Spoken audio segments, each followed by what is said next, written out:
Kami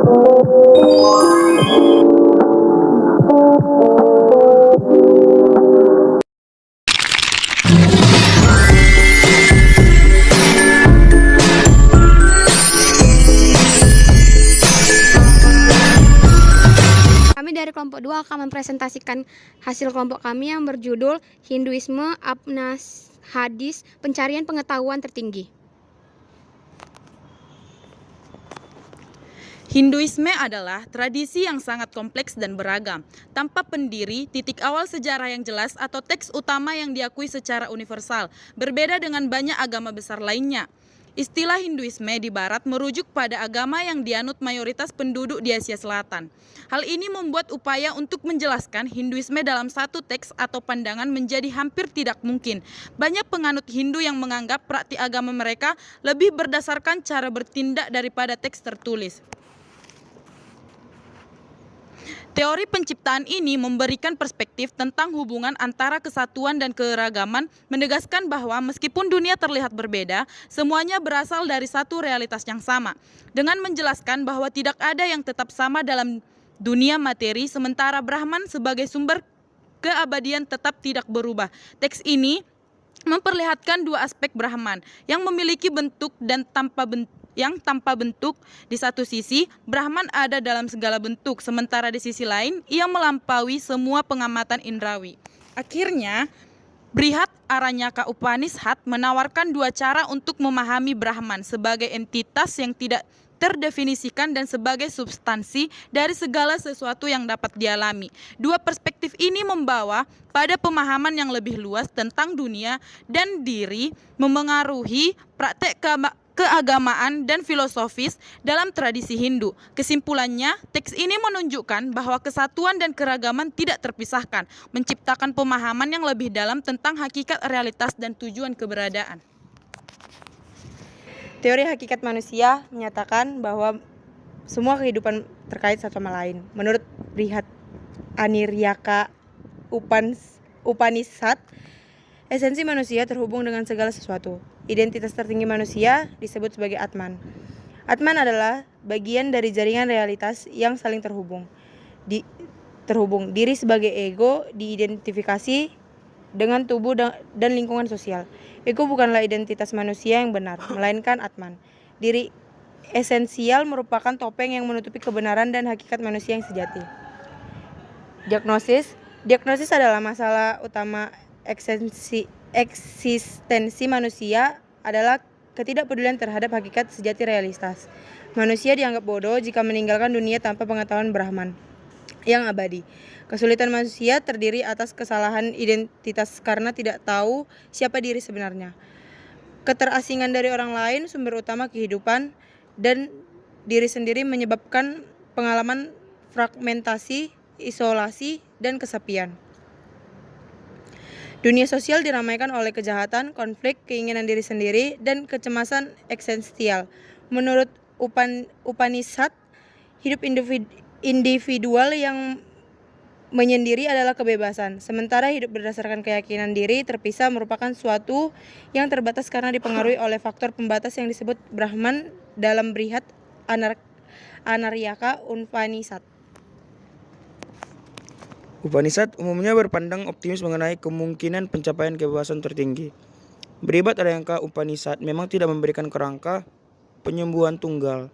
Tugas utama penulis-penulis sistematis berikut adalah mengkalkulasikan interpretasi yang koheren mengenai hal ini bagian-bagian Upanishad lain sehingga dapat melukiskan jalan khusus yang menuju ke keadaan tertinggi seperti yang digambarkan teks-teks tersebut. Seperti yang kita lihat nanti, interpretasi akan muncul beragam dan membawa perbedaan besar dan memahami hakikat dunia di hakikat diri. Secara umum dapat dikatakan jalan Upanishadik menuju kebebasan melibatkan pencapaian jenis khusus pengetahuan. Pengetahuan umum tidak memutuskan rantai ikatan kita ke dalam kegelapan yang buta. Mereka masuk orang-orang yang menyembah dengan ketidakpedulian dan ke dalam kegelapan yang lebih membutakan lagi orang-orang yang masih suka belajar. Teks-teks Upanishadik tidak merendahkan orang-orang yang belajar, namun lebih memberi peringatan mengenai batas-batas pengetahuan konvensional.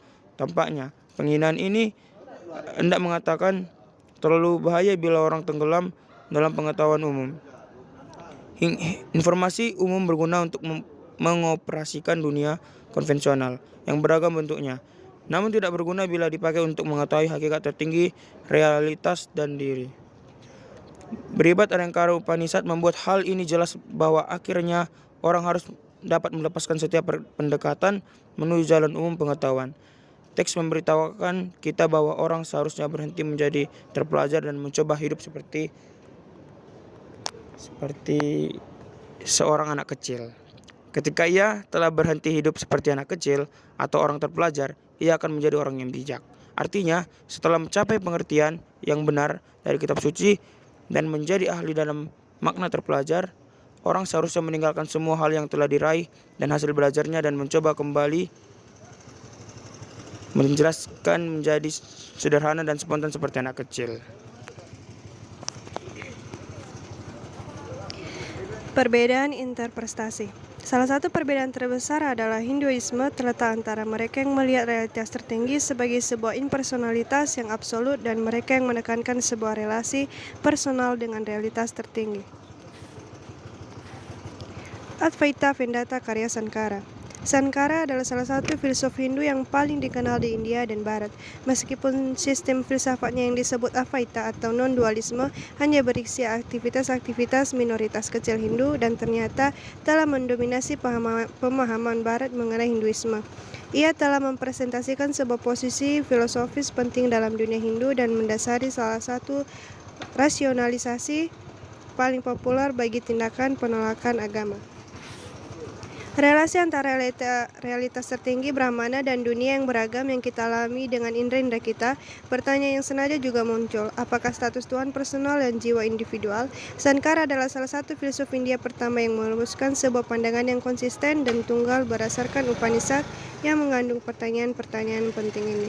Pandangannya merupakan filsafat kesatuan yang sifatnya sangat menentang nilai-nilai yang berbeda. Brahmana bagi Sankara adalah realitas satu-satunya. Ia tidak dapat dibedakan dari realitas satu tanpa yang kedua dan menghindari beberapa kualitas spesifik.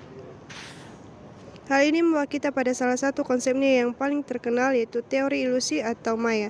Maya adalah proses dunia yang beraneka ragam berubah menjadi yang ada, suatu kekuatan yang memaksa sesuatu yang tak terbentuk menjadi bentuk.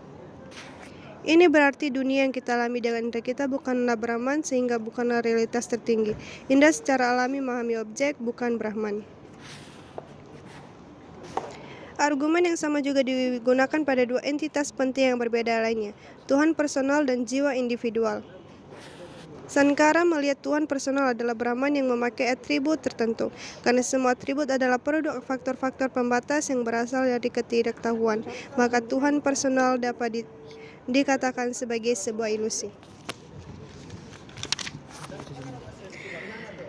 Ramanaju adalah seorang teolog Hindu yang menentang pandangan sarkas dengan mengembangkan sistem filsafat yang disebut Vishishta Advaita. Dia menolak pandangan sarkas bahwa dunia adalah ilusi dan menganggap sebagai hasil transformasi sesungguh dari Tuhan. Ramaju juga menekankan keberagaman dalam realitas non-dualitas Brahman dan menolak konsep bahwa Brahman adalah kesadaran murni tanpa perbedaan. Bagi Ramaju, dunia adalah nyata dan diciptakan oleh Tuhan untuk menjadi bermacam-macam bentuk.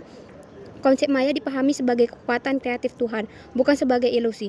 Jiwa individual dipandang sebagai bagian dari Tuhan dan abadi, berbeda dengan pandangan sarkas dan menganggap jiwa individual sebagai ilusi. Sekian presentasi dari kelompok kami. Terima kasih.